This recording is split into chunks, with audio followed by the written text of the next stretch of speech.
मेरे हनुमान जी महाराज सबको ढांढस बधा करके छलांग लगाई है समुद्र की तरफ कि जब लगी आवो सीते देखी हुई काज मोहि हर्ष पुषे के। मैं जब तक वापस नहीं आ जाऊं तब तक आप लोग मेरा इंतजार करना। ऐसा कह के मैं हनुमान जी छलांग लगाए।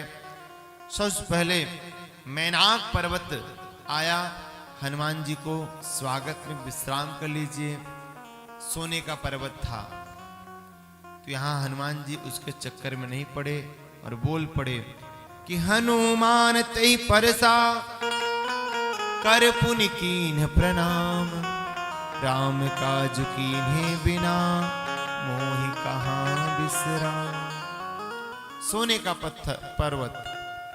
ध्यान दीजिएगा, जब आप भगवान राम की राह में चलते हैं ना तो कंचन और कामनी से दूरी बनाकर रखना चाहिए। एक संत को लोभी नहीं होना चाहिए। कंचन में सोना और दूसरा कामिनी। कामनी मीन्स स्त्री। लोभ और वासना से दूरी बना करके रखना चाहिए। मेरे हनुमान जी ने लात मारा है और आगे बढ़े हैं। सुरसा नाम अहिन की माता पठई आई कही तिन बाता।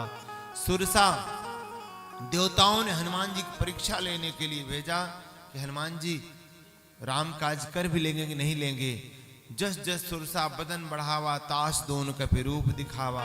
सुरसा ने भगवान हनुमान जी को खाना चाहा। मेरे हनुमान जी सुरसा से बड़ा रूप बनाए। सुरसा ने और बड़ा रूप मुंह फैलाया और मेरे हनुमान जी उसका और दुगुन रूप फैलाए।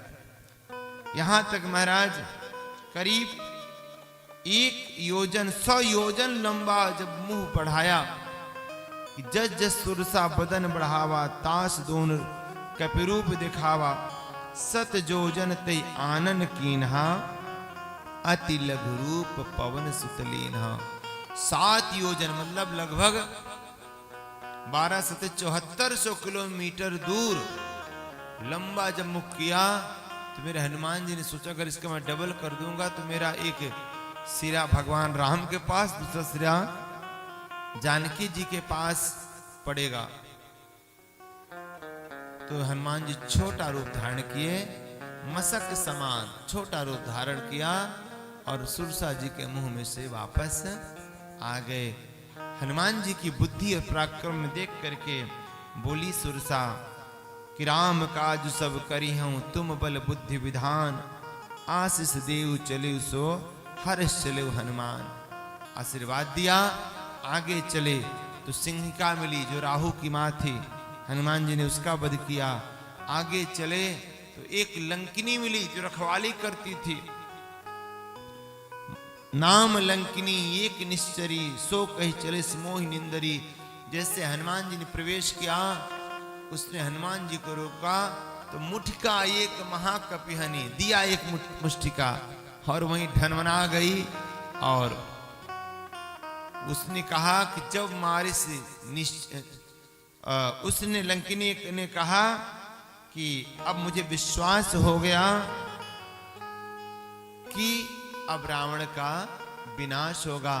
क्योंकि जब ये रावण ब्रह्मा जी की तपस्या कर रहा था, जब ब्रह्मा जी ने सबको वरदान दिया तो आते वक्त मुझे ये संदेशा दिया था, ये वार्निंग दिया था कि जिस दिन तू एक बंदर के मारने से घायल हो जाएगी तो समझ जाना कि रावण का मरण अब समीप है। लंकिनी ने मार्ग प्रशस्त कर दिया। प्रविश नगर कीजिए सब काजा हृदय राग कौशलपुर राजा। हनुमान जी गए, पूरे लंका में भ्रमण किए। मंदिर मंदिर प्रतिकर शोधा देखे तह जह तह अगणित जोधा। अनेकानेक जगह गए, कहीं पर भी जानकी जी नहीं दिखाई दी। तो हर जगह से थक करके महाराज जब एक सुनसान जगह पे गए तो वहां एक सुंदर सा मंदिर दिखाई दिया। घर रामायुध अंकित गृह शोभा वर्ण जाय। नव तुलसी का वृंद तह देख हर्ष कपिराय। तुलसी का पौधा भगवान के आयुध को देख करके समझ गए ये किसी सज्जन का घर है। हनुमान जी वहां राम राम करने लगे और विभीषण जी जब जागृत भये तो भी राम राम जपने लगे। दोनों की मुलाकात भई और संवाद हुआ। विभीषण ने अपने बारे में बताया और हनुमान जी ने अपने बारे में बताया। महाराज हनुमान जी का हृदय गदगद है। वाह वाह मेरे प्रभु जी, आपकी कितनी कृपा है। मुझे क्या पता था कि इस लंका में विभीषण जी मिले। देखिए जब हमसे भगवान कोई कार्य करवाते हैं ना, हम तो चल देते हैं, लेकिन आगे की सारी व्यवस्था भगवान करके रखते हैं। यहाँ विभीषण मिले हैं। विभीषण जी ने जानकी का पता बतलाया है। हनुमान जी उस अशोक वाटिका में गए, अशोक के वृक्ष पर बैठे थे। इतने में क्या देखा कि रावण आता है, जानकी को धमका करके जाता है। और जब धमका करके जाता है निशाचरियों को आदेश देता है कि 1 महीने के अंदर अगर ये जानकी मेरा कहना नहीं मानेगी तो मैं इसे मार डालूंगा। तो रावण के धमकाने के बाद सारी निशाचरियां जब जानकी जी को डराने लगती हैं तो उसी में से एक त्रिष्टा नाम की राक्षसी है। उसने कहा अरे बहनों, कोई जानकी को मत डराओ। बोले क्यों? बोले क्योंकि मैंने देखा है सपने बानर लंका जारी, अजात उधान सेना सब मारी। मैंने आज सपना देखा कि सपने में बंदर ने लंका को जला दी है और सारी सेना को मार दिया। हनुमान जी विचार करने लगे कि ये कह रही कि लंका जला दी, मैं तो तेल भी नहीं लाया हूं, माचिस भी अपने पास नहीं है, कैसे मैं लंका को जलाऊंगा। खैर भगवान जो करेंगे सो करेंगे। महाराज जब सारी राक्षसियां मां जानकी को प्रणाम करके अपने अपने घर में गई तो इधर जानकी जी तारों को देख करके चिंतित होती हैं और विलाप करते हैं। तभी हनुमान जी ऊपर से मुद्री डाल देते हैं। जैसे मुद्री गिरी वैसे विचार करने लगती हैं कि ये तो मुद्री मेरे भगवान करुणानिधान की है। ये मुद्री यहाँ आई कैसी आई? तो कैसे आई?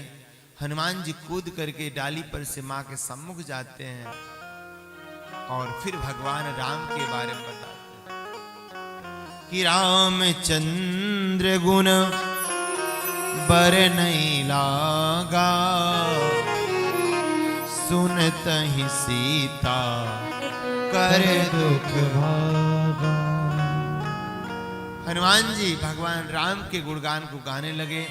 सीता जी का सारा दुख भाग गया, लेकिन अब भी मन में जरा संकोच है। हो सकता कोई मायावी बंदर ना हो। तो हनुमान जी ने उस गुप्त नाम को लिया जिस गुप्त नाम को जानकी जी लेती थी। देखिए जानकी जी कभी भी अपने पति भगवान राम का नाम नहीं लेती थी। 3 जनों का कभी नाम नहीं लेना चाहिए, नहीं तो उनकी आयु कम होती है। एक अपने पति का कभी नाम नहीं लेना चाहिए। दूसरा अपने गुरुदेव भगवान का कभी नाम नहीं लेना चाहिए। और तीसरा अपने बेटे का कभी नाम नहीं लेना चाहिए। कोई उपनाम रखना चाहिए, उससे उसको संबोधित करना चाहिए। आज उन गुप्त नामों को कहा कि राम दूत में मातु जानकी, सत्य शपथ करुणा निधान। मैया प्रेम के साथ भगवान राम को करुणा निधान कहते थे। और मेरे राम कभी सीता को सीता नहीं बुलाए, अपितु जानकी कह के बुलाते थे। तो जब गुप्त नामों का उच्चारण किया तो जानकी जी समझ गई कि मेरे राम मेरे करुणा निधान का ही ये दूत है।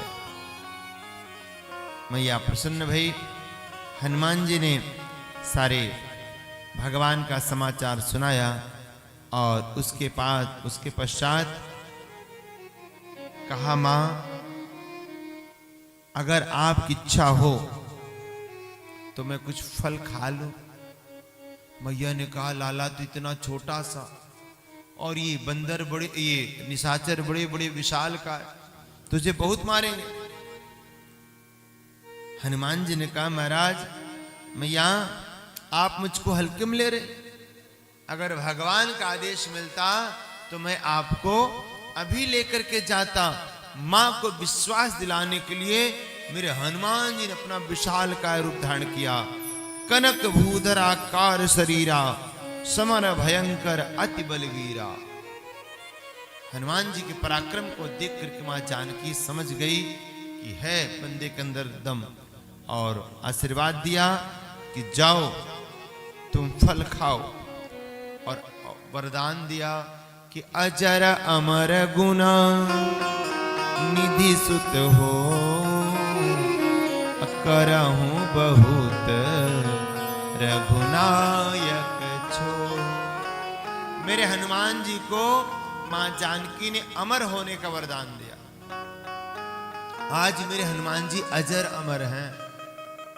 कहीं भी कथा होती है तो सबसे पहले मेरे हनुमान जी महाराज आते हैं कथा सुनने के लिए, क्योंकि प्रभु चरित्र सुनबे को रसिया, राम लखन सीता मन बसिया।